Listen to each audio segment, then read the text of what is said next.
Alors, nous allons revenir maintenant sur des notions abordées dans le module MGM2, des notions cette fois qui concernent le chiffrage. On s'est attardé un peu sur la façon dont on pourrait planifier les travaux. Maintenant, on s'intéresse au chiffrage de travaux, chiffrage euh, pour lequel on se met dans la situation d'un technicien au sein du service études de prix d'une entreprise de construction. Hein, on n'est pas économiste de la construction au sein d'une maîtrise d'œuvre.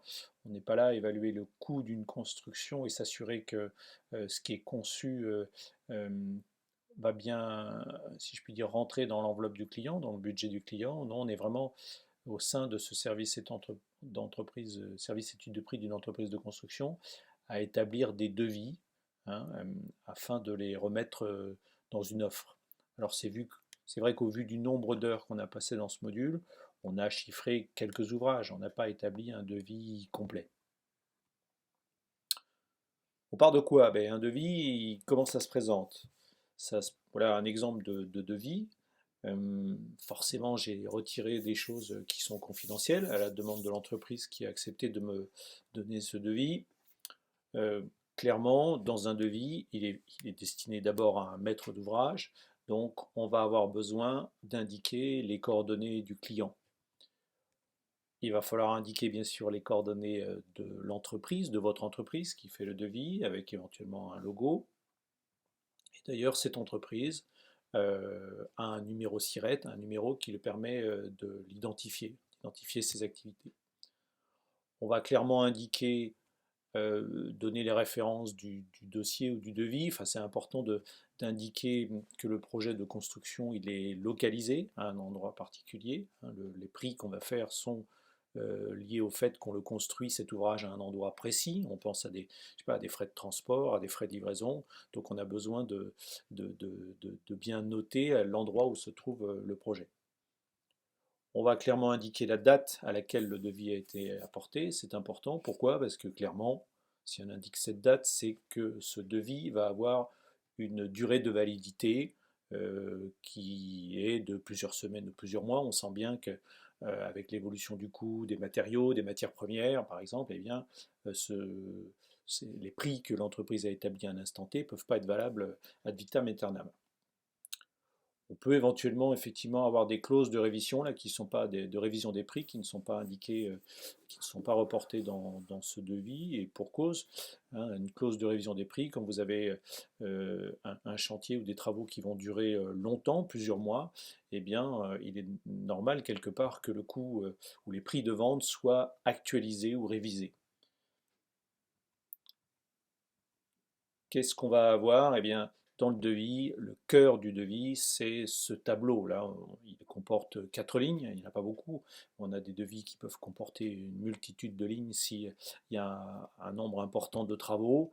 Donc on retrouve une numérotation, mais surtout une colonne dans laquelle votre entreprise, vous-même, le service études de prix, allez reporter la désignation des travaux hein, en vous basant sur on va voir le CCTP sur le cahier des clauses techniques particulières, l'élément important technique du dossier de consultation des entreprises.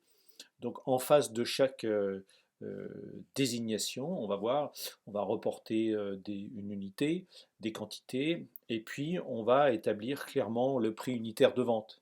Hein. Donc à chaque article de notre devis, on a besoin d'établir des prix unitaires de vente et c'est tout l'objet de l'enseignement du module MGM2, c'est de vous faire arriver à calculer quelques prix unitaires de vente tels qu'on les reporterait dans un devis.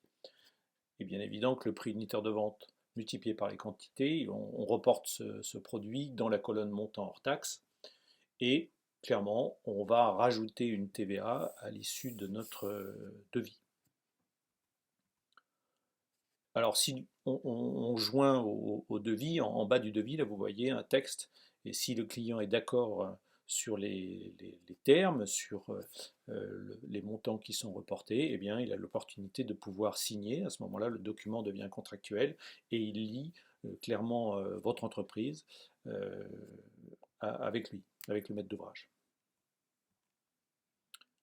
Alors, clairement, dans un dossier de consultation de l'entreprise, on peut déjà avoir une décomposition du prix global et forfaitaire qui est imposée par qui d'ailleurs? Par une maîtrise d'œuvre, c'est surtout la maîtrise d'œuvre notamment l'économiste de la construction, qui peut être amené à établir ce type de tableau où les entreprises vont reporter leur quantité, leur maîtrise et les prix unitaires de vente qu'elles vont calculer.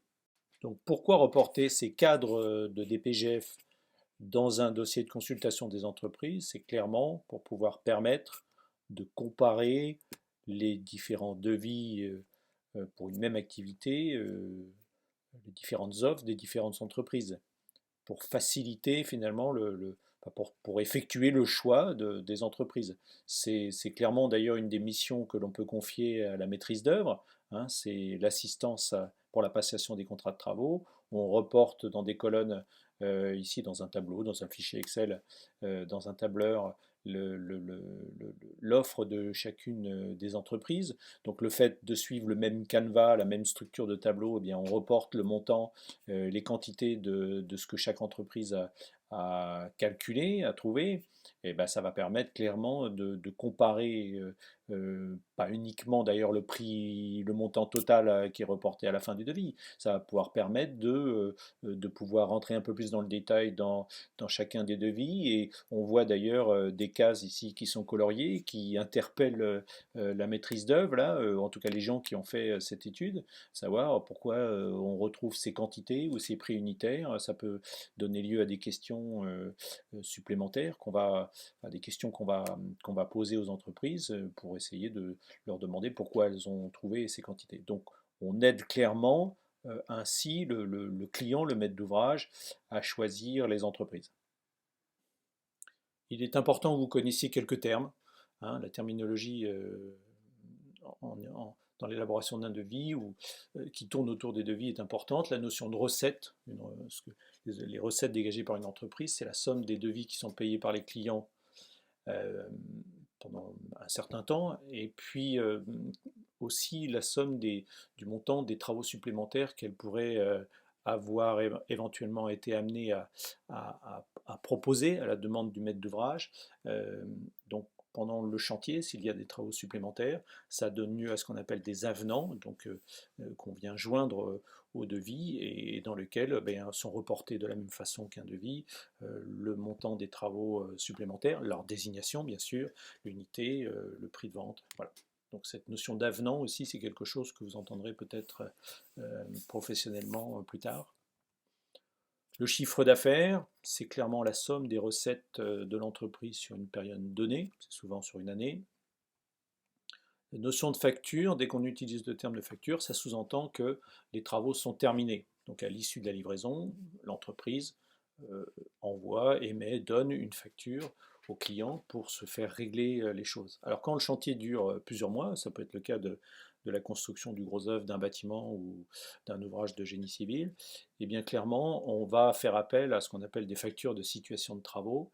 Et donc, ça peut être par exemple chaque mois, l'entreprise de construction va établir une facture de situation basée sur des avancements, et d'ailleurs des avancements qui sont validés, vérifiés par la maîtrise d'œuvre d'exécution. Et donc, vous allez vous faire payer au fur et à mesure de l'avancement des travaux, hein. On ne va pas attendre la fin des travaux pour pouvoir se faire payer. D'autres termes importants, la notion d'ouvrage, hein, quand on construit un ouvrage, c'est carrément toute la réalisation dans son ensemble, un bâtiment, un pont, un immeuble, voilà. Bon. Et puis la production pour une entreprise de construction, c'est l'ensemble des ouvrages que l'entreprise a réalisés dans un temps donné. Et la notion d'ouvrage élémentaire, on va le retrouver dans nos devis, c'est une portion de l'ouvrage. Hein, l'exemple que je donne, c'est on réalise des semelles de fondation. Dans les semelles, il y a plusieurs éléments, hein. On a du béton, on a de l'acier, il va falloir coffrer peut-être les choses. Là, je parle de semelles superficielles, le coffrage de poteaux proprement dit. Voilà, ce sont des exemples d'ouvrages élémentaires. Et forcément, ces ouvrages élémentaires ont des unités et eh bien, nous allons chercher à établir les prix unitaires de vente de chacun des ouvrages élémentaires qu'on va reporter dans notre devis et donc qui font référence à ces unités.